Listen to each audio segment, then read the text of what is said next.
that have gone on already that I broached with St. Peter's in your behalf, only to open a dialogue so that when you all were here to visit, you would have a better idea. This is what's called a common lot right here, out here, this whole area. Don't feel that just one or two that aren't marked and that they're there.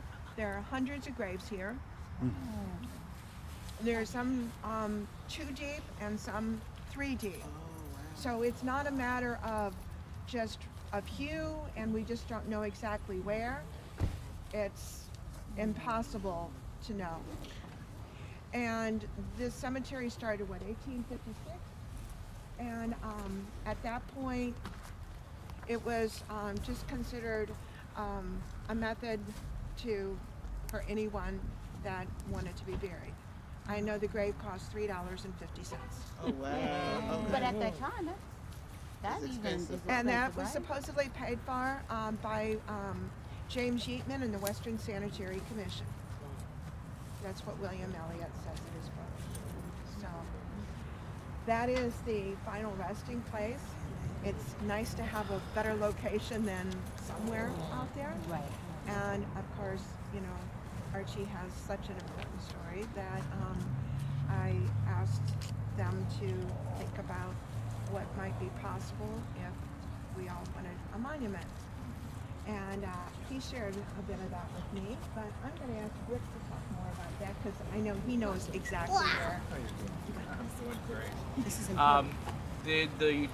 The trustees were absolutely thrilled to be able to be part of this discovery, and they would like to be part of recognizing the fact that he's here, but in not knowing where in this section and not wanting to put something in the middle of them, you know, where they have offered the small triangle, not this large one, but the one just beyond that, and you're welcome to walk down there where the shrub is on the corner. Yeah. Right there, and it's in line. Dan's gonna walk down. It's in line, and it would be very visible and easily accessible. You know, so you wouldn't have to walk very far to see it. It's going to be right next to the road. It'd be kind of in the center of that that triangle, and they have offered that space. The significance of that line?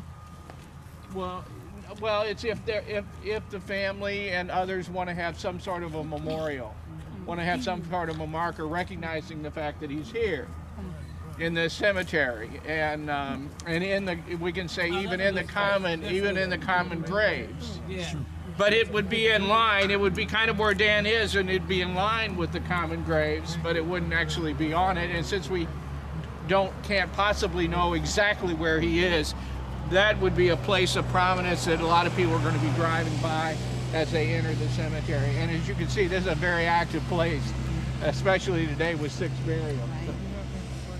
So they have offered that space at no cost to anyone, and the cost would be incurred in a foundation and a monument, whatever, if folks might want to decide to do. Now, that doesn't mean there has to be one. Right. That just means they've offered. We laid some groundwork to get that accomplished, and we'd be delighted to assist with that process if that's something people wanted to do in the future. So to acknowledge even further his contributions and his amazing recognition in the statue. Well, let me ask everybody, because I would like to see always spearheads. You don't want to do it, somebody else can do it, because you know I don't know anything about prayer, as bad as I've been. But to hold hands and do that, if that's too hokey pokey for you guys, Just to let